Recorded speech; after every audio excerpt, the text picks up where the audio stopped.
नमः श्रीवर्धमानाय निर्धूतकलिलात्मने सालोकानां त्रिलोकानां यद्विद्यातर्पणायते यद्विद्यातर्पणायते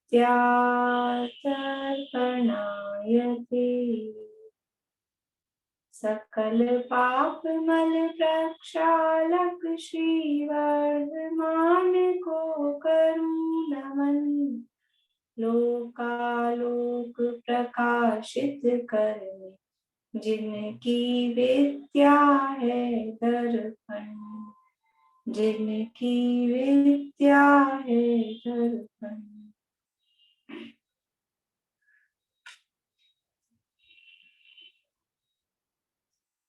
बोलिए सुमन जी। श्लोक मधु।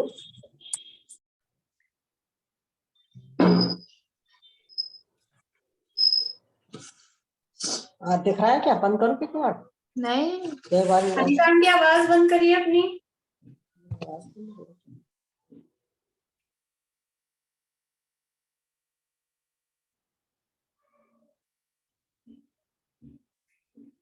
रत्नकरी शावकाचार्य नामक ये ग्रंथ है और इसके अंतर्गत यहाँ हमारी चर्चा चल रही है गुरु के स्वरूप के संबंध में। सच्चे गुरु कौन होते हैं, वो क्या करते हैं और क्या नहीं करते हैं, ये यहाँ पर 10वें श्लोक में बताया गया है। और सच्चे गुरु का स्वरूप क्यों बताया जा रहा है, क्योंकि सच्चे देवशास्त्र गुरु का स्वरूप का श्रद्धान वो सम्यक दर्शन। तो सच्चे गुरु का स्वरूप नहीं पता होगा तो श्रद्धान कैसे करेंगे, इसलिए यहाँ सच्चे गुरु का स्वरूप बताया जा रहा है। श्लोक पाठ करते हैं, श्लोक और पता हुआ। विषयाशा वशातीतो निरारंभो परिग्रह ज्ञान ध्यान तपोरक्तः तपस्वी स प्रशस्यते। विषयों की वांछा नहीं जिनको, परिग्रह और आरंभ नहीं, ज्ञान ध्यान तप लीन सदा जो, वंदनीय है गुरु वही, वंदनीय है गुरु वही। मुनि दीक्षा क्यों ली जाती है, घर बार छोड़ के मुनि क्यों बना जाता है, क्या कारण है, मुनि क्यों बनते हैं, घर गृहस्थी क्यों छोड़ते हैं? कि एक कहावत चलती है, मूंड मुड़ाए 3 गुण। मूंड मुड़ाए मतलब केश लॉन्च कर दिया, मूंड मुड़ गया। 3 गुण, 3 लाभ हो रहे हैं उससे। क्या लाभ हो रहे हैं? सिर की मिट गई खाच, खाने को लड्डू मिले और लोग कहे महाराज महाराज महाराज कह के पूज जाएंगे। इसलिए दीक्षा ली थी। दीक्षा इसलिए ली जाती है कि खाने पीने की व्यवस्था हो जाए, अपना मान सम्मान हो जाए, लोग अपने को पूजे। इसलिए मुनि दीक्षा नहीं ली जाती है। अगर इस उद्देश्य से मुनि दीक्षा लेता है तो पापी है, पापी। पाप है ना, ये मायाचार है, मान कषाय का है, लोभ है, वो तो पाप है, तो वो तो पापी है। तो मुनि दीक्षा क्यों ली जाती है, घर गृहस्थी क्यों छोड़ी है? इतना ही पता है, उपसर्ग है, परिचय है, नर्म निरंबर रहना पड़ेगा, सर्दी गर्मी भूख प्यास। क्यों ग्रहण किया, क्यों स्वीकार किया? कि घर गृहस्थी में रहते हुए आरंभ से और परिग्रह से बचा नहीं जा सकता था। घर गृहस्थी में रहेंगे तो पापों से नहीं बचा जा सकता है, पाप होंगे ही। और घर गृहस्थी में रहेंगे तो जो ध्यान और अध्ययन और स्वाध्याय के लिए जो समय चाहिए वो समय नहीं मिल पाता है पूरा, क्योंकि जिस पद में, जिस भूमिका में हम रह रहे हैं वहां के भी कुछ कर्तव्य होते हैं, वो करने पड़ते हैं। तो अपने ज्ञान और ध्यान के लिए और आरंभ परिग्रह से बचने के लिए, अपनी आत्म साधना करने के लिए मुनि दीक्षा ली जाती है।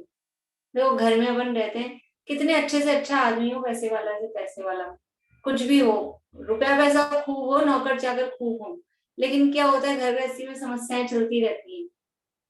अच्छे से अच्छी चीजें अपन लगाओ, मकान बनाओ, फिर पता लग रहा है साल 6 महीने हुए नहीं, कहीं सीम आ रही है, कहीं नल टपक रहा है, कहीं नल खराब हो रहा है, कहीं कुछ टूट गया है, कुछ उखड़ गया है। होती है कि नहीं समस्याएं, कहीं कोई बिजली की समस्या, कहीं पानी की समस्या, ये सब समस्याएं होती कि नहीं होती। हर 20-25 दिन में गैस सिलेंडर खत्म हो जाए, वो समस्या। ये सारे का ये समस्या नहीं है क्या? ये सारे काम नहीं होते हैं घर गृहस्थी में? हर महीने के महीने सामान लाओ, आटा दाल चावल ये व्यवस्था करो, हर 2-3 दिन में सब्जियां लाओ, ये काम काज नहीं होंगे क्या? और ये जो काम काज होंगे, इनमें आरंभ होगा कि नहीं होगा? और आरंभ होगा जो होगा, ये सिर पे कितना भार रहता है। एक चीज ठीक होती नहीं है, दूसरी चीज खराब। एक जगह का नल ठीक कराओ, दूसरी जगह का नल खराब, यहाँ का से सही कराया, वहां का टपकने लग गया। ये क्या चक्कर है? कुछ ना कुछ समस्याएं होती हैं, ये सबके घरों में होती है, उदाहरण है कुछ ना कुछ। कभी एसी खराब है, कभी पंखा खराब है, कभी लाइट खराब हो गई, कभी वो ट्यूबलाइट का डंडा खराब हो, कुछ ना कुछ चलता रहता है। तो ये एक तो पाप होते हैं उन कामों में, वो पाप हो रहा है, और फिर वो उपयोग उसमें लगा रहता है। माइंड भी तो डाइवर्ट होता है, दिमाग भी तो भ्रष्ट होता है उस इन सब कामों से, उपयोग खराब होता है। तो अपने उपयोग को आत्मा में ही लीन रखना है। ये जो घर गृहस्थी के काम है, उससे हमारा उपयोग खराब होता है, फिर उतना उपयोग नहीं लगता है। ध्यान करने बैठे फिर ये ध्यान आ जाता है, अरे ये खराब है, वो खराब है, ठीक कराना है, वो ठीक कराना है, तो गया आपका ध्यान सारा, और वो उस प्लानिंग में उपयोग लग जाता है। यहाँ से उठूंगा आप ध्यान से, तो पहले बिजली वाले के पास जाऊंगा, फिर नल वाले के पास जाऊंगा, फिर ये ठीक कराऊंगा, फिर लेडीज होती है, लेडीज के टाइप के काम है जो भी, ये बनाएंगे, वो बनाएंगे, सुबह ये बनाएंगे, शाम को ये बनाएंगे, ये चलता रहता है। तो ये बचा नहीं जा सकता है, आरंभ से बचा नहीं जा सकता है, परिग्रह से। हम घर गृहस्थी में रहते हुए हम सोचे हम तो कुछ नहीं रखेंगे, तो अपन सामान नहीं रखे तो कैसे पार पड़ेगी? एक्स्ट्रा चीजें रखनी पड़ती है ना। जितने अपने घर में मेंबर हैं, उससे एक आध दो ज्यादा गद्दा, तकिया, रजाई रखनी पड़ती कि नहीं रखनी पड़ती? कभी कदाचित कोई आ जाए मेहमान, फिर एक भी नहीं है हमारे पास तो एक्स्ट्रा, फिर क्या करेंगे? बर्तन, ये मतलब परिग्रह है कि नहीं? ये चीजें अपने को लगता ही नहीं है, अपने को खाली खुद की कपड़े लगते वो परिग्रह दिख रहे हैं, लेकिन और भी तो ये रसोई में जितना सामान भरा है, इसके अलावा एक कमरा अलग से होता है अपना, कबाड़ का, स्टोर रूम के नाम पे। क्या क्या नहीं भर के रखते हैं, रखना पड़ता है घर गृहस्थी में। कभी कभी कुछ चीजें ऐसी होती हैं जो 2-4 साल में, पता नहीं 10 साल में कभी काम आती है, लेकिन पड़ी रखनी पड़ती है, पड़ी रहती है कि कभी काम आ जाती है ऐसे।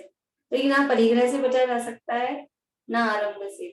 इसलिए वो आरंभ परिग्रह से बचने के लिए, और इन आरंभ परिग्रह से जब उपयोग निवृत्त होता है, तो अपने ज्ञान ध्यान में अच्छे से उपयोग एकाग्र हो पाता है। देखो, उपयोग एकाग्र ही नहीं होता है परिग्रह के साथ में, ऐसा नहीं कह रहे, अच्छे से नहीं लग पाता है। जितना ज्यादा वो लगाना चाहते थे उतना नहीं लग पाता है, क्योंकि छोड़ने पड़ता है, वो काम करने पड़ते हैं। इसलिए मुनि दीक्षा धारण की, मुनि दीक्षा धारण करके और फिर कुछ और काम करे, फिर आरंभ के कामों में लग जाए, परिग्रह के कामों में लग जाए, ज्ञान ध्यान तो साइड में, तो फिर क्या अंतर रहस्य में गुंजान है? दीक्षा धारण ही क्यों की थी? फिर तो इसीलिए की थी, लड्डू खाएं और लोग महाराज कहें, इसलिए दीक्षा धारण की थी। तो दीक्षा धारण करने का जो हमारा उद्देश्य है, वो याद रखना चाहिए, हमें क्यों दीक्षा धारण करनी है। कभी कभी जब हमको ऐसा लगे, कभी वैराग्य आता है कि इससे तो मुनि बन जाए, इससे तो आगे का माता जी बन जाए, क्यों बनना है अपने को? क्या हम अपने जिम्मेदारियों से मुंह छुड़ाकर बचकर फिर दीक्षा धारण करना चाह रहे हैं, कि सच में अंदर से वैराग्य आ रहा है, सच में हम ज्ञान ध्यान में लीन रहना चाहते हैं? अभी घर में रहते हुए कितना समय दे रहे हैं हम ज्ञान ध्यान में? जो समय बच रहा है वो लगा रहे हैं क्या? जरूरी काम तो करने पड़ते हैं, उसके अलावा समय बचा बचा के हम लगाते हैं कि ये समय पास कर देते हैं विषयों में, कषायों में, इधर की बातों में। दो खड़े हो जाएं दो लोग, तो पता ही नहीं चलता आधा घंटा कब पूरा हो गया बातों में। किसी को फोन मिला लो, समझ लो अपनी मम्मी को, कि सहेली को, रिश्तेदारों को, आधा घंटा तो यूं ही पूरा हो जाता है बातों में, पता ही नहीं चलता। तो क्या हम उसमें से समय बचा रहे हैं? क्या हमको लगता है ये फोन पे हम बातें करके अपना समय बर्बाद कर रहे हैं? क्या हमको लगता है टीवी देख के इधर उधर की फालतू खड़े खड़े बातें करके हमारा समय बर्बाद हो रहा है? तो फिर अपने को लगे कि हाँ ठीक है, छोड़े।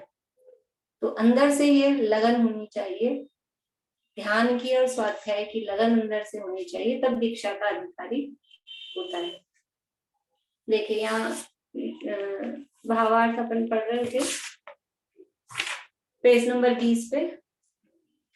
जो रसना इंद्रिय का लंपटी हो, अनेक प्रकार के रसों के स्वाद की इच्छा के वशीभूत हो रहा हो, कर्ण इंद्रिय के वशीभूत हो, अपना यश प्रशंसा सुनने का इच्छुक हो, अभिमानी हो, नेत्रों द्वारा सुंदर रूप महल मंदिर बाग वन ग्राम आभूषण वस्त्रादि देखने का इच्छुक हो, कोमल शैया कोमल उच्च आसन के ऊपर सोने बैठने का इच्छुक हो।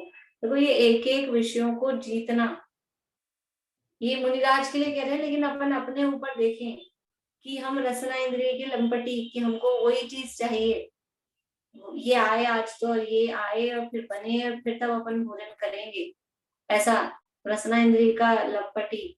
अनेक प्रकार के रसों की स्वाद, देखो कोई चीज बनी है, अच्छी लग रही है,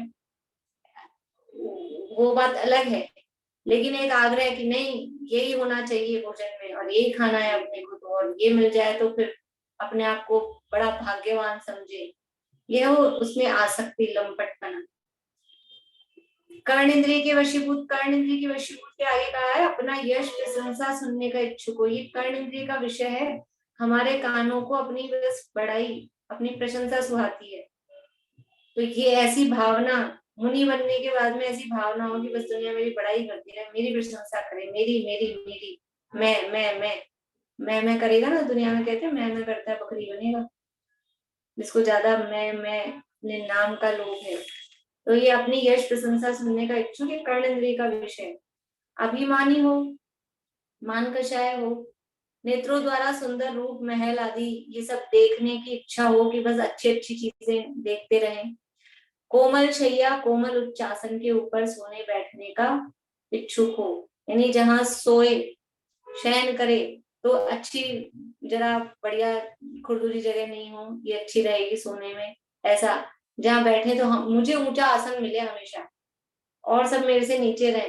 देखो मुनिराज को गृहस्थों द्वारा उच्चासन दिया जाता है, वो गृहस्थों की भक्ति है, गृहस्थों का आदर है, लेकिन खुद को मुनिराज को ये भावना हो कि और सारे समूह में से सबसे ऊंचा मैं ही बैठूं, सबसे ऊंचा आसन मेरा ही हो, तो ये मान कषाय का प्रतीक।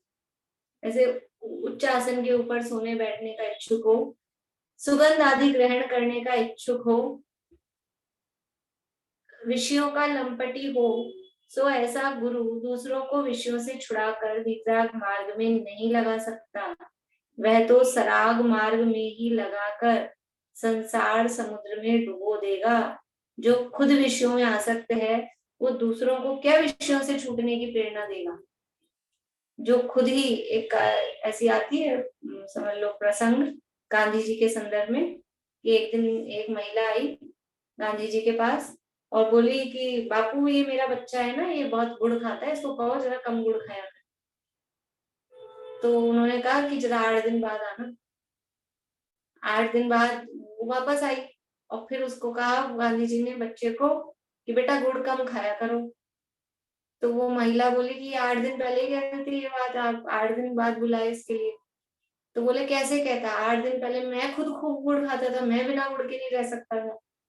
तो पहले मैंने 8 दिन में अभ्यास किया, तो मैंने वो विषय पर विषय विजय प्राप्त की, उस विषय को जीता, मैं उसका लंपटपना मैंने छोड़ा, तब वो उपदेश लगेगा ना। मैं खुद तो खूब गुड़ खाता हूँ और उपदेश दो गुड़ मत खाओ, तो क्या उपदेश काम करेगा? तो जो खुद विषयों में लंपटी हो और फिर वो कहे कि तुम विषयों में लीन मत हो, तो वो क्या दूसरों को छुड़ाएगा? वो काम नहीं करती है, वो उपदेश भी काम नहीं करता है। अंदर की जो भावना होती है, अंदर की जो प्रवृत्ति होती है, जिसका जैसा जीवन होता है, अपने आप वो कहना ही नहीं पड़ता है, उसके जीवन से उपदेश मिलता है। और उसका उपदेश कार्यकारी होता है। तो वह तो जो खुद विषयों में लंपटी है, तो वो दूसरों को विषयों से छुड़ाकर वितराग मार्ग में नहीं लगा सकता है। वह तो सराग मार्ग में ही लगाकर संसार समुद्र में डुबो देगा।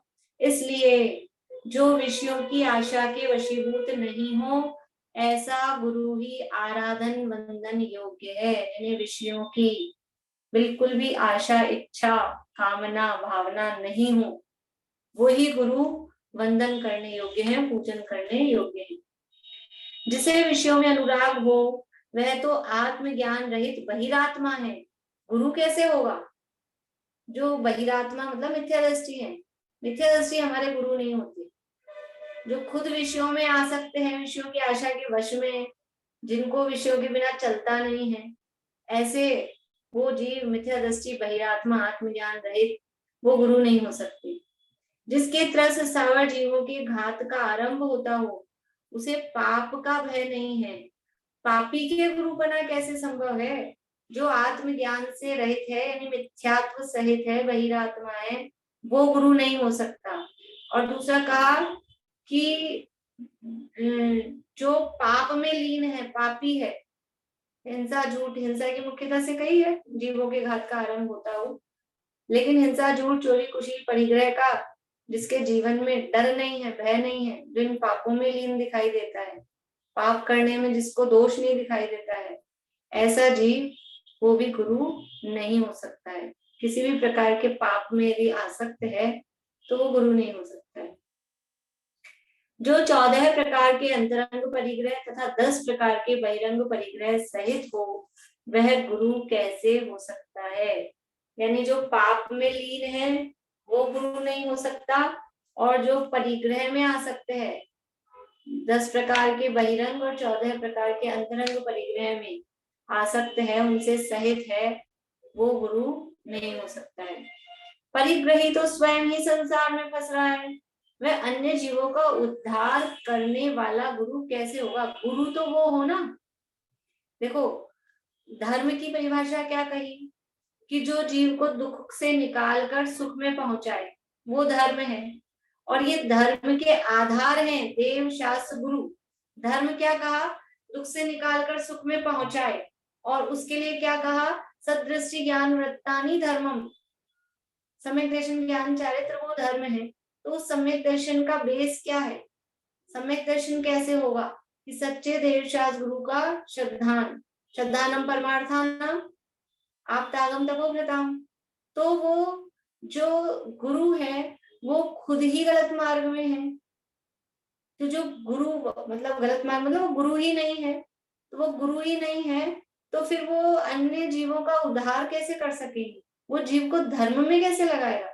जो खुद ही धर्म में नहीं लगा हुआ, जो विषयों में आ सकते हैं, जो पाप में लीन है, जो परिग्रह में आ सकते हैं, मतलब खुद ही धर्म के मार्ग में नहीं है, खुद ही अधर्म के रास्ते जा रहा है, तो वो दूसरे को धर्म के रास्ते में कैसे लगाएगा? जिसका खुद का ही रास्ता गलत है वो दूसरे को सच्चा रास्ता क्या दिखाएगा? जब उसको ही नहीं पता। जब अपने को ही रास्ता गलत पता है, दूसरे को तो सच्चा दिखा देंगे, खुद को गलत पता है, खुद गलत रास्ते पे चल रहे हैं। ऐसा नहीं होता। तो जो स्वयं ही संसार में फंस रहा है, जिसको खुद को संसार से छूटने का उपाय नहीं पता, खुद ही संसार में फंस रहा है, खुद ही अज्ञानी, मिथ्या दृष्टि, विषयी, परिग्रही, आरंभी है, वह अन्य जीवों का उद्धार करने वाला गुरु कैसे हो सकता है? नहीं, ऐसा जीव गुरु नहीं हो सकता। अब यहाँ परिग्रह के विषय में विचार बता रहे हैं, परिग्रह के संबंध में विस्तार से बता रहे हैं। कौन से हैं परिग्रह? परिग्रह 24 भेद, 24 प्रकार के परिग्रह होते हैं। पहले उनको दो भागों में बांटते हैं, एक अंतरंग परिग्रह और एक बहिरंग परिग्रह। तो ये अंतरंग परिग्रह 14 होते हैं, जिनके नाम यहाँ बताए हैं। वैसे काफी लोगों को याद ही होंगे, जिनको भी याद नहीं है अपने आप से ये नाम याद करने, आप ये जगह जगह पे काम आएंगे। 14 परिग्रहों के नाम, 10 बहिरंग, 14 अंतरंग। तो जिनको भी याद नहीं है वो याद कर ले, फिर मैं एक आध दिन में पूछ लूंगी किसी से, ठीक है ना? तो ऐसा नहीं हो कि जवाब ही आ जाए कि हमको याद नहीं है। ये याद करने हैं और कुछ कठिन नहीं है। 14 दिख रहे हैं, बहुत सरल है। देखो, पहला मिथ्यात्व, याद ही है मिथ्यात्व। क्यों है याद? जो चल रहा है निरंतर, वो निरंतर चल रहा है और उसका अभाव करना है, उसको छोड़ना है, इसलिए वो तो याद ही है अपने को, मिथ्यात्व। फिर इसके बाद में दिए 3 वेद, वेद भी याद है, स्त्री पुरुष नपुंसक, 3 वेद। इसके बाद में तो यहाँ पे दिया है राग द्वेष, 3 वेदों को क्या एक में ले लिया। अपन 3 वेद अलग गिनते हैं, इन्होंने 3 वेद को एक ही में गिन लिया। और फिर राग और द्वेष ही अलग से गिने। यद्यपि वो कषायों में राग द्वेष गर्भित हो जाते हैं, तो ये यहाँ ही इन्होंने दिया, बाकी सब जगह आप 14 परिग्रह के नाम देखेंगे तो एक मिथ्यात्व और 3 वेद, तो ये 4 हो गए। ठीक है। इसके बाद में हास्य रति अरति शोक, ये दो का जोड़ा है। या तो हास्य शोक रति अरति ऐसे अपोजिट वाले जोड़े बना लो, ऐसे करके याद कर लो, या फिर हास्य और रति ये दोनों साथ में होते हैं। हंसी का जब उदय आता है तो रति का भी उदय आता है, तो हास्य रति का जोड़ा है, और शोक और अरति का जोड़ा है। तो ऐसे करके ये 4 हो गए। तो मिथ्यात्व 3 वेद 4, और हास्य रति अरति शोक, ये हो गए 4 और 7 और 1 8। फिर है भय जुगुप्सा, भय और जुगुप्सा, ये हो गए 10। इसके बाद में 4 कषाय क्रोध मान माया लोभ, 4 कषाय सबको याद है। ये तो यहाँ ऐसा क्रम दिया है, नहीं तो अपना जो पुराना क्रम है, पहला मिथ्यात्व, फिर 4 कषाय क्रोध मान माया लोभ, और 9 कषाय। 9 कषाय में 3 तो वेद है, अब 6 बची हास्य रति अरति शोक भय और जुगुप्सा। ऐसे करके ये 14 अंतरंग परिग्रह हैं, इनका स्वरूप कहते हैं। तो सबसे पहला परिग्रह, सबसे पहले परिग्रह का नाम है मिथ्यात्व। यद्यपि मनुष्य आदि पर्याय शरीर, शरीर का नाम, शरीर का रूप, शरीर के आधार से जाति कुल पदवी राज्य धन कुटुंब यश अपयश ऊंच नीचपना निर्धनपना धनवानपना मान्यता अमान्यता ब्राह्मण क्षत्रिय वैश्य शूद्रादि वर्ण स्वामी सेवक यति गृहस्थपना इत्यादि बहुत प्रकार हैं। वे सब पुद्गलों की रचना में कर्मों के किए हुए प्रत्यक्ष दिखाई देते हैं। यानी कितनी सारी चीजें बता दी। मतलब ये शरीर, शरीर का नाम रूप जाति कुल राज्य धन संपदा, ये सब जो दिखाई दे रहे हैं, ये सब क्या है? सबसे पहला ये शरीर, ये शरीर क्या है? प्रत्यक्ष दिखाई दे रहा है कि ये जड़ पुद्गल है। किस किस को नहीं दिखाई देता है? सबको दिखाई देता है। प्रैक्टिकल कितनी बार कह दिया करने को, उंगली में लग गई तो उंगली से पूछो कि तुझे दर्द हो रहा है क्या? उंगली जवाब देती है क्या? उंगली जवाब देती है क्या? इसका मतलब क्या है? ये जवाब नहीं देगी। जवाब कहाँ से आएगा? जवाब देने वाला कौन है? जवाब देने वाला मैं मतलब जीव है। ये जवाब नहीं देती है। इसको दर्द होता है क्या? इसको दर्द भी नहीं होता है। दर्द किसको हो रहा है? दर्द का ज्ञान होता है। दर्द होता है का मतलब दर्द जाना कि यहाँ दर्द हो रहा है। ये किसने जाना? इस उंगली ने जाना? किसने जाना? कि नहीं, वो ब्रेन जानता है। ब्रेन, ब्रेन पड़ा रहता है, बॉडी पड़ी रहती है, उसमें से ब्रेन निकल जाता है क्या? ब्रेन भी है, फिर क्यों नहीं पता लगता है? जला देते हैं आग में, फिर क्यों नहीं पता लगता? उसको दर्द क्यों नहीं होता है? चिल्लाता क्यों नहीं है वो? कि वो जो जानने वाला था ना, वो नहीं है उसमें, तब वो आग में जलता है तो भी कुछ नहीं होता है। इसका मतलब ये प्रत्यक्ष जड़ दिखाई दे रहा है। ये पुद्गल है। शरीर, शरीर का नाम, ये मनुष्य पर्याय, ये शरीर का रूप, शरीर के आधार से जो जाति कुल पदवी, यानी देखो असली जड़ क्या है? मेन चीज है शरीर। और ये जितनी भी चीजें ये अपने घूम रही ना शरीर के आसपास, इसका नाम, इसका रूप, इस कुल जाति पद, ये सब किसके आधार से? शरीर के आधार से है ना ये सब। और ये शरीर ही जड़ है, तो फिर उसका नाम क्या होगा? चेतन होगा। शरीर जड़ है, नाम रख दो भले ही चेतन, लेकिन अपने को चेतन माने तो चेतन हो। नाम रखने से क्या होता है? चेतन नाम हो। चेतन नाम होने से वो चेतन अपने आप को नहीं फील कर रहा है, तो वो जड़ चेतन को ही अपने आप मान रहा है।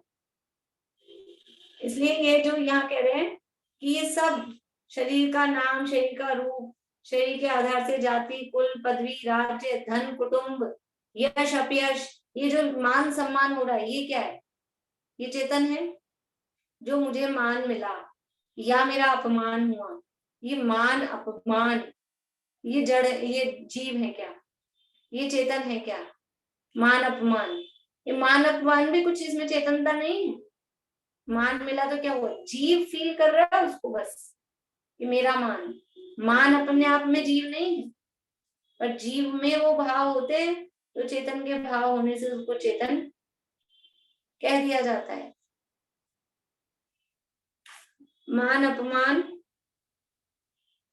मान यश अपयश, ऊंच नीचपना, निर्धनपना, धनवानपना, मान्यता अमान्यता, ब्राह्मण क्षत्रिय वैश्य शूद्रादि वर्ण, स्वामी सेवक, यति गृहस्थपना, ये जो भी चीजें हैं, हम गृहस्थ हैं कि यति है मतलब मुनि है, ये भी किस आधार से देख रहे हैं? ये भी शरीर की, शरीर से कपड़े लत्ते पहने हैं तो गृहस्थ कहते हैं, शरीर से नग्न दिगंबर है तो मुनि कहते हैं। ये सब स्वामी है कि सेवक है, ब्राह्मण है, वैश्य वैश्य, क्षत्रिय शूद्र है, ये सब शरीर के आधार से, शरीर के आधार से जो जाति कुल है, उस आधार से ये सब कहा दिखाई देता है। ये सब पुद्गलों की रचना में कर्मों के किए हुए प्रत्यक्ष दिखाई देते हैं। ये सब कर्मों का किया हुआ है। कौन उच्च कुल में जन्म ले रहा है, कौन नीच कुल में जन्म ले रहा है, मान हो रहा है कि अपमान हो रहा है, धनवान हो रहा है कि निर्धन हो रहा है, स्वामी बनेगा कि सेवक बनेगा, ये सब किस कारण से हो रहा है? कर्म के उदय के कारण से हो रहा है। जैसा जैसा कर्म का उदय है, उस आधार पे, उस हिसाब से ये मान अपमान, ऊंच नीच, कुलपना, सम्मान, यश, प्रतिष्ठा, ये सब धनवान है कि निर्धन है, ये सब उस आधार पे कर्मों के प्रत्यक्ष दिखाई देते हैं तथा सुनते हैं, अनुभव करते हैं। दिखाई दे रहे हैं प्रत्यक्ष, नहीं तो सुनने में आता है एक दूसरे से, और अनुभव कर रहे हैं हम। ये सब कर्मों का किया, कर्म के उदय के हिसाब से कोई धनवान हो रहा है, कोई निर्धन हो रहा है, कोई चाह चाह कर भी समझ लो क्या क्या नहीं चाहते हैं। कोई खूब चाहता है कि मैं मोटा हो जाऊं, मैं मतलब यही शरीर, वो नहीं हो पाता है। और कोई मोटा हो और खूब चाहे कि पतला हो जाऊं, नहीं हो पाता है। कौन चाहता है कि मैं रोगी रहूं? चाहते तो यही है ना, रोगी हो जाए, लेकिन नहीं हो पाते। तो ये सब क्यों हो रहा है ऐसा? कि जैसे जैसे कर्मों का उदय है, उस हिसाब से काम होता है। ये सब कर्मों के किए हुए प्रत्यक्ष दिखाई देते हैं तथा सुनते हैं, अनुभव करते हैं कि ये विनाशीक है, उद्गलमय है, मेरा स्वरूप नहीं है। ये जो भी है, शरीर, शरीर का रूप, नाम, कुल, जाति, पदवी, धनवानपना, निर्धनपना, मान्यता अमान्यता, ये जो कुछ भी दिखाई दे रहे हैं, यतिपना, गृहस्थपना, ब्राह्मण क्षत्रिय वैश्य शूद्र, ये जो भी जातियां दिखाई दे रही हैं, ये सब क्या है? ये सब स्थिर रहने वाली है। आज जो उच्च कुल में जन्म ले लिया, ब्राह्मण बन गया, तो ये ब्राह्मणपना हमेशा बना रहेगा क्या? आज कोई धनवान हो है, तो धनवानपना हमेशा बना रहेगा क्या? अरे धनवानपना तो इस भाव में ही नहीं बना रहेगा हमेशा। आज धनवान, कल निर्धन, कल निर्धन, आज धनवान, ये तो चलता रहता है। आज मान हो रहा है, कल अपमान हो जाएगा, आज अपमान हो रहा है, कल सम्मान हो जाएगा। ये सब क्या है? शरीर का रूप देखते ही देखते नष्ट हो जाता है। अंजलि जल सम जवानी क्षीण होती जा रही। अपनी, आज समझ लो जो कोई 50-60 साल के हैं, अपने 20 साल की फोटो देखो और आज की फोटो देखो, भले ही हमारा ड्रेसअप बदल गया हो, तो हम अपने आप को जवान दिखाने की कोशिश कर रहे हैं। 20 साल के थे जब पता नहीं क्या पहनते थे, तो साड़ी पहनते होंगे, अब पता नहीं क्या पहनते हैं, तो उस हिसाब से अपने आप को दिखा रहे हैं। लेकिन जो चेहरा है, जो शरीर की अवस्था है, वो तो पता लगती है ना, वो तो बदलती है। इसी भाव में ये नहीं रहता है, ये रूप, सौंदर्य, शरीर की अवस्था, ये नहीं रहते हैं, ये सब दिखते हैं, मेरा स्वरूप नहीं है, कर्मों के उदय के हिसाब से है। ऐसा अच्छी तरह बारंबार निर्णय कर लिया है। ऐसा अच्छी तरह, सबको समझ में आता है कि नहीं आता है? सब गर्दन हिला रहे हैं, सबको समझ में आ रहा है, सबको पता है, सबको पता है, कोई नई बात थोड़ी ना है। इतना समय क्यों लगा रहे हो, हमको पता है, इसमें आगे बढ़ो। फिर भी देखो क्यों नहीं बढ़ रहे आगे अपन, कि क्या कह रहे हैं। ऐसा अच्छी तरह बारंबार निर्णय कर लिया है तो भी, फिर भी समस्या क्या है? अनादिकाल से मिथ्यात्व कर्म के उदय से ऐसा दृढ़ संस्कार जमा है कि इनके नाश होने से अपना नाश मानता है। ये पता है ये शरीर अविनाशी नहीं है, नाशवान है, क्षणभंगुर है। ये रूप सौंदर्य क्षणभंगुर है, ये मान सम्मान क्षणभंगुर है, ये रुपया पैसा धन दौलत ये क्षणभंगुर है। ये जो भी कुछ दिखाई दे रहा है अपनी जाति कुल आदि, ये सब क्षणभंगुर है। ये अच्छी तरह पता है सबको। कौन ऐसा आदमी जिसको नहीं पता? सबको पता है कब तक टिकने वाली ये चीजें, सबको मालूम है। सिर के बाल कब तक काले रहेंगे, काले रहेंगे कब तक सिर पे बने रहेंगे, सबको मालूम है ना क्या होने वाला है। फिर भी ये मिथ्यात्व का दृढ़ संस्कार कैसा है कि इनके नाश से अपना नाश मानता है। तन उपजत अपनी उपज जान, तन नशत आप को नाश मान। शरीर की उत्पत्ति में अपनी उत्पत्ति और शरीर के नाश में अपना नाश।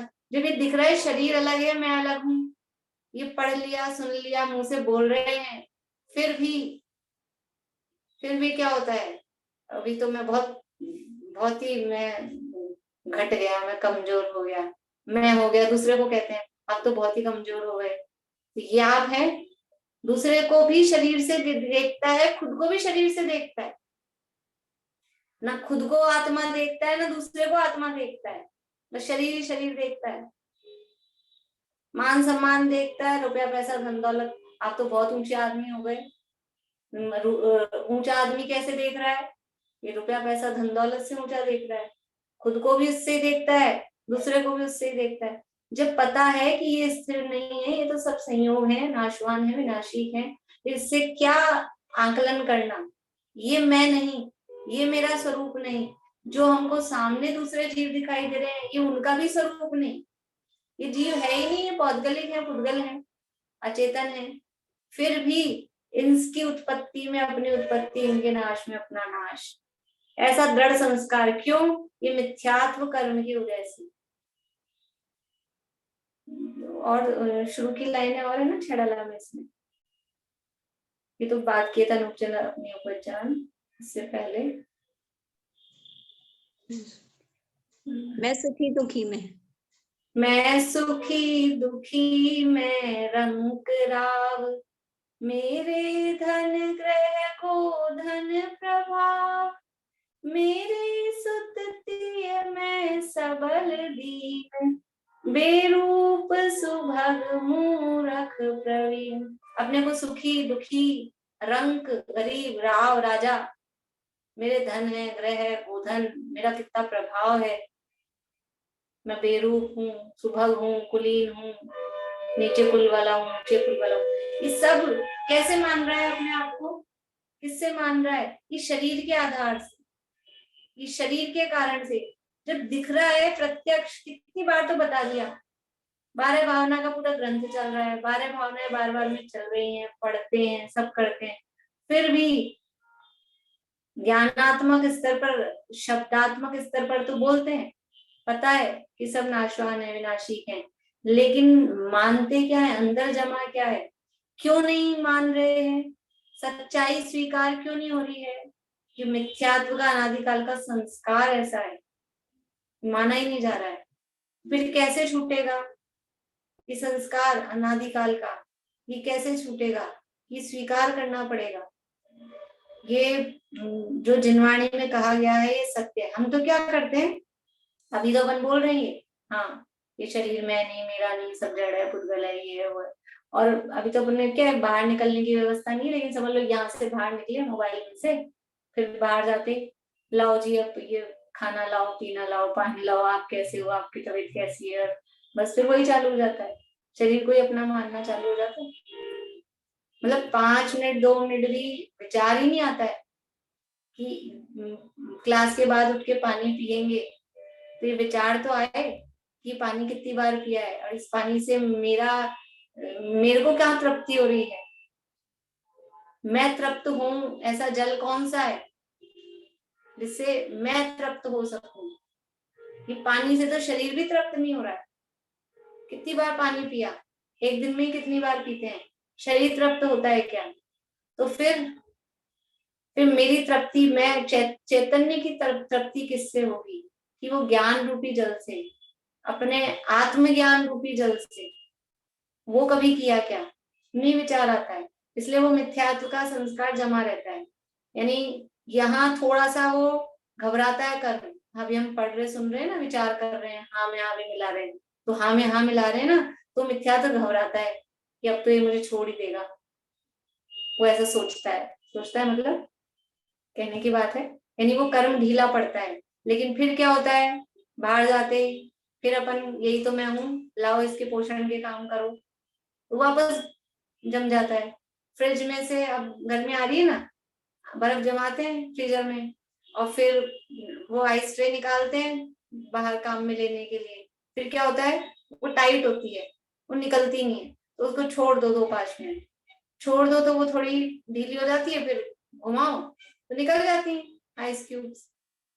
फिर हम क्या करते हैं, ट्रे निकाली, देखते हैं टाइट है, रख देते हैं और फिर रखते हैं, फिर 2-4 अपने कुछ काम करते हैं, फिर सोचते हैं तो निकल ही नहीं रही, ले जाके वापस फ्रीजर में, तो वो पिघलने लगता है मिथ्यात्व और फिर से वही मिथ्यात्व के काम चालू हो जाते हैं, फिर वही मान्यता चालू हो जाती है, फिर जम जाता है। फिर 23 घंटे बाद 24 घंटे बाद फिर आके बैठते हैं, फिर थोड़ा पिघलने लगता है और फिर क्या होता है, बस वो थोड़ा पिघलता है, ले जाके फिर फ्रीजर में रख देते हैं, फिर जम जाता है। ये कार्यक्रम चल रहा है अपना, ये अनादि काल का दृढ़ संस्कार।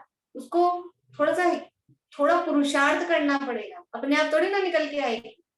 उसको क्या करना पड़ता है, थोड़ा ऐसा टेढ़ा मेढ़ा करना पड़ता है ना स्ट्रेट, तो थोड़ा पुरुषार्थ। इतना यहाँ हमने किया, मिथ्यात्व गल रहा है, अब थोड़ा पुरुषार्थ अपनी तरफ से करना पड़ेगा, थोड़ा विचार अपनी तरफ से करना पड़ेगा, थोड़ा चिंतन करना पड़ेगा कि आखिर मैं हूं कौन, ये शरीर कौन है, ये मेरे भाव कैसे बन रहे हैं, ये मेरा स्वरूप क्या है, ये शरीर से और मेरी भिन्नता किस प्रकार से है, ये जो कहा गया है जिनवाणी में ऐसा है कि नहीं है, वास्तव में दिखाई तो दे रहा है ऐसा ही। तो थोड़ा विचार करना पड़ेगा, विचार करेंगे, वो थोड़ा सा करेंगे, निकल जाएगा, इतना कुछ कठिन काम नहीं है। गल तो गया ही है, ढीला तो हो ही गया है, थोड़ा सा जोर लगाना पड़ेगा, वो काम करना पड़ेगा। देखिए, तो ऐसा अच्छी तरह बारंबार निर्णय कर लिया है तो भी अनादिकाल से मिथ्यात्व कर्म के उदय से ऐसा दृढ़ संस्कार जमा है कि इनके नाश होने से अपना नाश मानता है, इनके घट जाने से अपना घट जाना, बढ़ जाने से अपना बढ़ जाना, ऊंचापना नीचापना मानकर सभी जीव देहादि में हो रहे हैं। ये सब ऐसा मान के सब शरीर में हो रहे हैं, सब ये बस तन उपजत अपनी उपज जान, तन नशत आपको नाशमान और सुखी दुखी रंग राव, ये सब शरीर के कारण अपने आप को मान रहे हैं। यद्यपि अपने वचनों द्वारा इन सभी को कहता है कि ये पररूप है, हमारे नहीं है, पराधीन है, विनाशी है, ये सब बोलता है शब्दों से। क्या बोलता है, शरीर तो पर है, ये मेरा स्वरूप थोड़ी ना है, ये तो नाशवान है, विनाशी है, ये तो पराधीन है, विषय भोग पराधीन है, बोलते ये हैं और लीन किस में रहते हैं, फिर भी विषयों में लीन रहते हैं। मुंह से बोलते जाएंगे ये विषम है, बाधा सहित है, पराधीन है, दुख के कारण है, और फिर भी उसी में डूबे रहते हैं, दुख के कारण बोल के भी। तो यद्यपि अपने वचनों द्वारा इन सभी को कहता है कि ये पररूप हैं, हमारे नहीं है, पराधीन है, विनाशी है, तथापि अंतरंग में इनके संयोग वियोग में आत्मा राग द्वेष सुख दुख रूप होता है, वही मिथ्यात्व नाम का परिग्रह है। ये मिथ्यात्व परिग्रह को समझाया है। मिथ्यात्व क्या है कि ये शरीर का जो भी नाम रूप सौंदर्य, शरीर की अवस्था और उसके आधार से जो कुल, जाति, मान सम्मान, धनवान, निर्धनपना, ये सब जो अवस्थाएं हो रही हैं, ब्राह्मण, क्षत्रिय, वैश्य, शूद्र, ये सब शरीर के आधार से हो रही हैं। ये सब पर हैं, जड़ हैं, कर्म के उदय से होने वाली हैं, मेरी अवस्थाएं नहीं है। ये सब दिखता हुआ भी, दिख रहा है, देखता हुआ भी, फिर भी इनको अपना ही स्वरूप मानता है, इनको पर नहीं जानता है, और इनके संयोग वियोग में अपना राग द्वेष करता है, पर पदार्थों से ही अपने को सुखी दुखी होना मानता है। इसका नाम मिथ्यात्व नाम का परिग्रह है। कितना भरा है ये परिग्रह? घर में भरा है बहुत परिग्रह, अपने तो कुछ नहीं। कुछ लोग कहते नहीं, अब हम ज्यादा परिग्रह नहीं रखते, हम तो तुरंत निकालते हैं चीजों को कि ये अनादिकाल का भरा है अंदर, ये अनादिकाल का भरा है मिथ्यात्व। ये पदार्थों में सुख दुख की बुद्धि, पर पदार्थों में अपनत्व की मान्यता, शरीर में मैं पने की मान्यता। शरीर से अपनत्व छूटना है, बाकी से तो अपने आप छूट ही जाएगा, क्योंकि शरीर के आधार से उन सब में अपनत्व था। ये शरीर मैं नहीं हूँ, ये शरीर मेरा नहीं है, ऐसी ये जो मान्यता है ये छूटे तो वो मिथ्यात्व छूटे।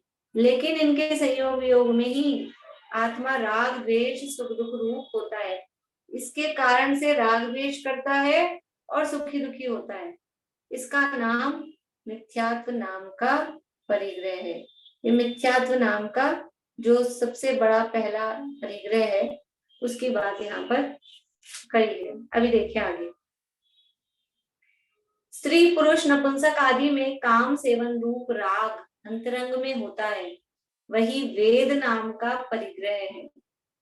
वेद क्या है कि अंदर में जो काम सेवन का भाव है, स्त्री के साथ रमण का भाव, पुरुष के साथ रमण का भाव, या फिर दोनों के साथ रमण का भाव।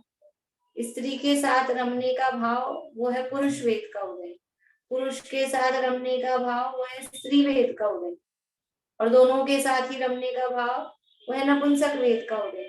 तो ये जो भाव है अंदर में, ये परिग्रह है।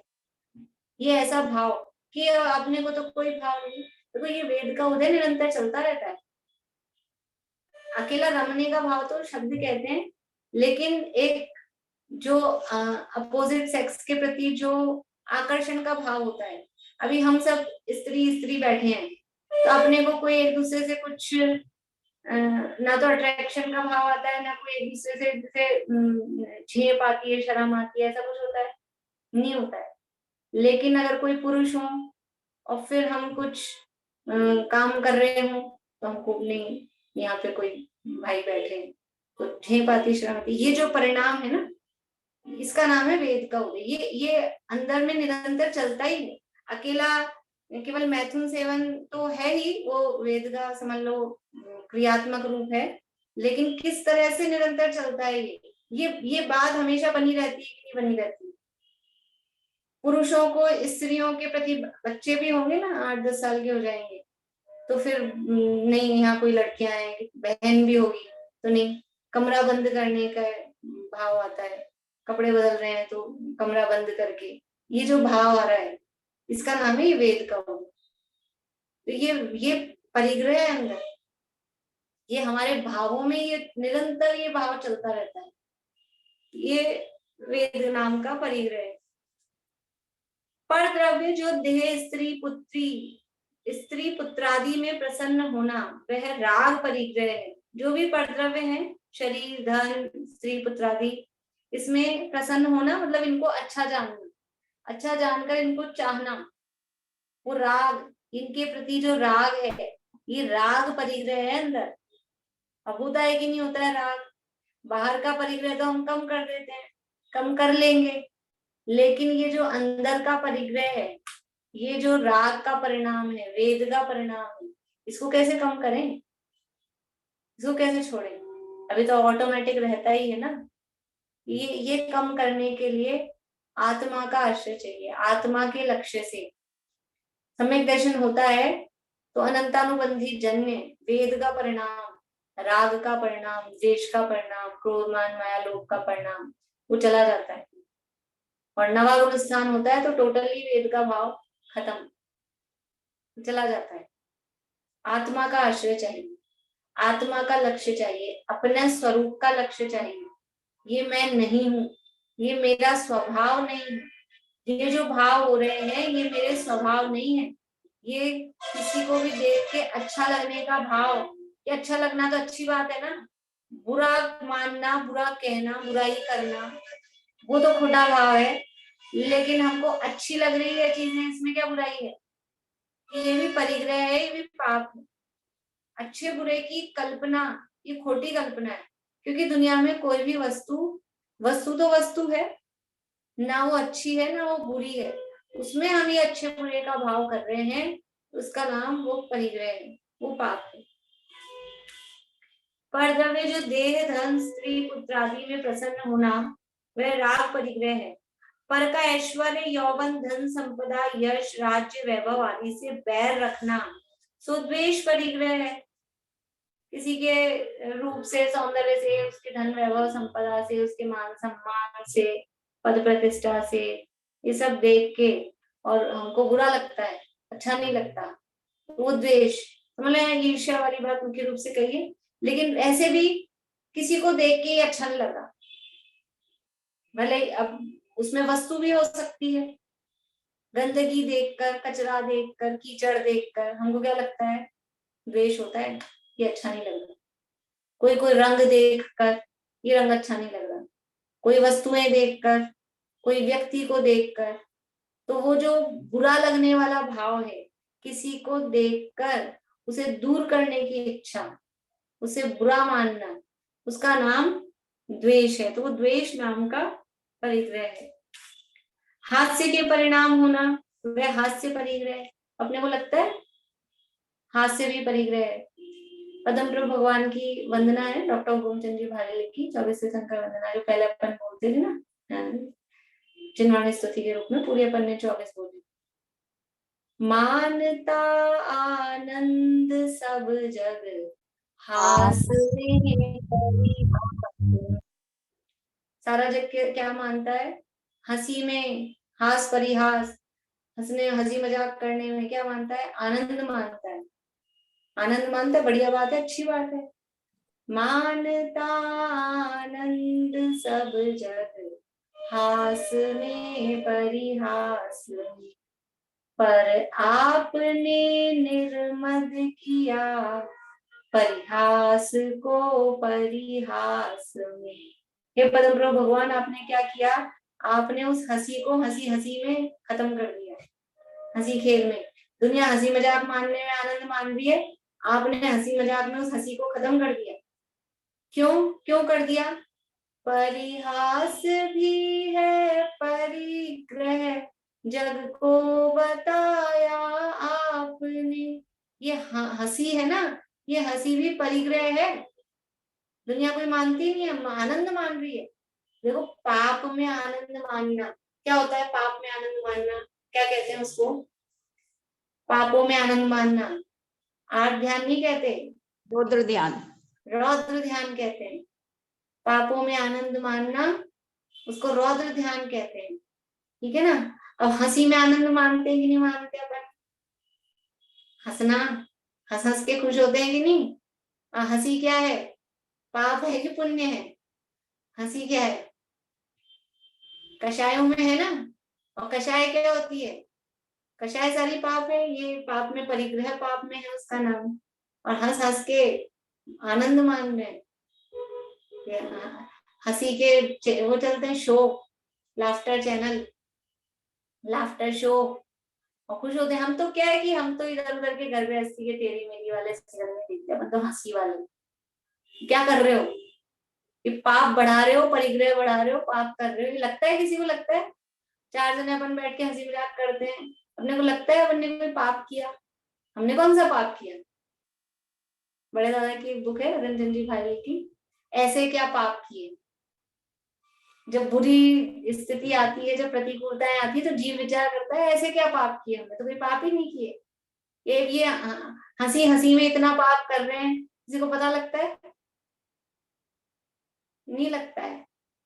मानता आनंद सब जग, हास में परिहास में, पर आपने निर्मद किया परिहास को परिहास में।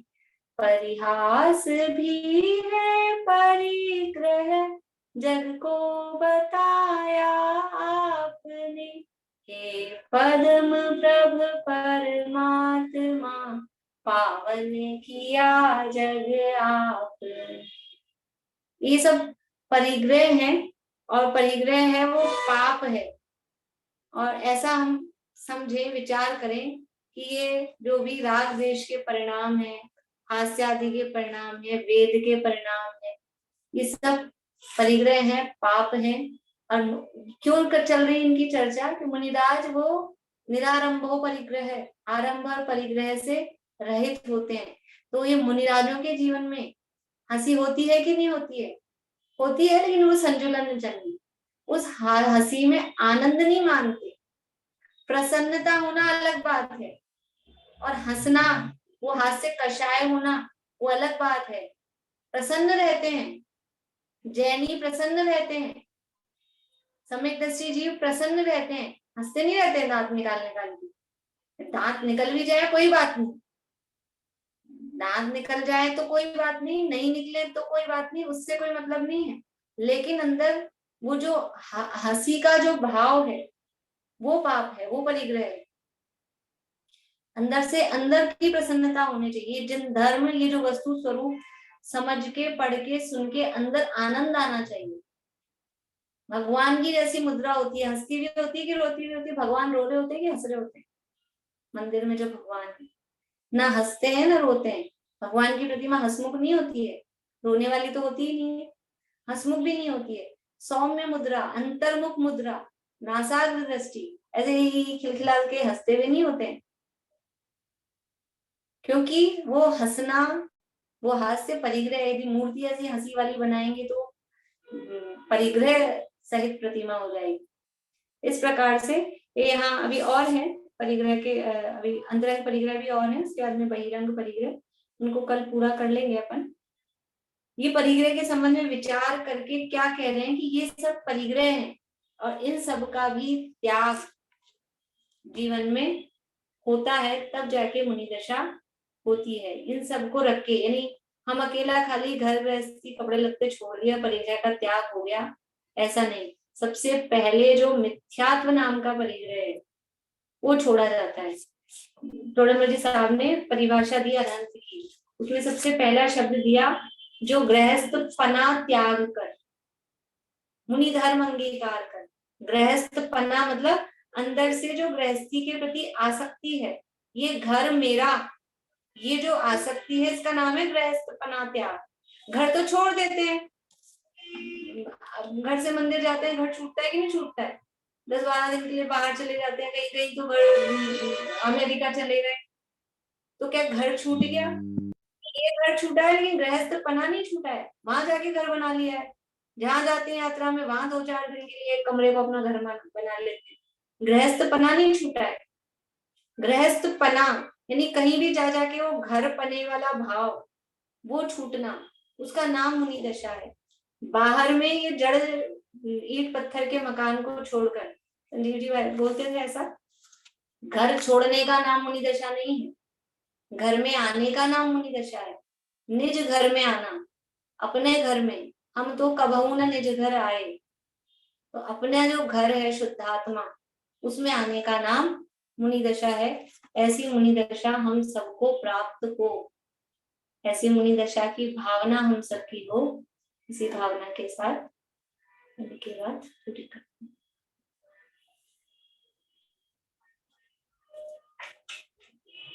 बोलिए रश्मि। रोज मेरी क्लास छूट रही है, सिद्ध चक्र विधान में बैठ गए जो।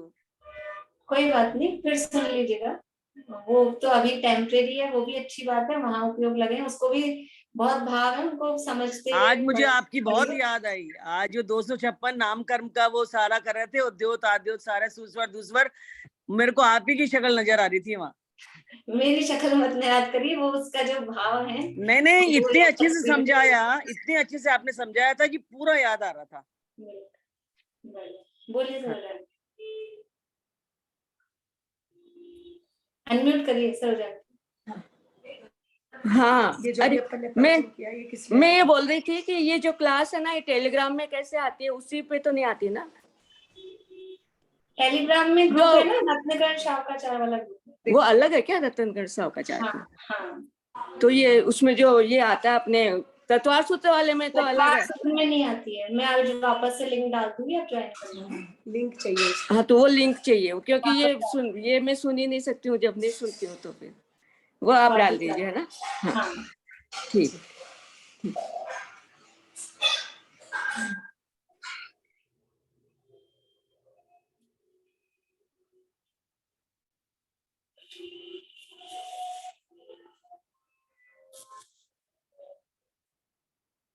सांची तो गंगायन वीत रागवाणी, अविच्छिन्न धारा निज धर्म की कहानी।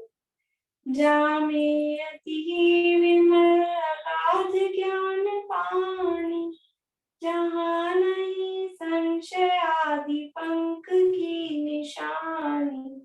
सांची तो गंगायर वीत रागवान, अविच्छिन्न धारा निज धर्म की कहानी।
जय गुरु शर्मा माता की।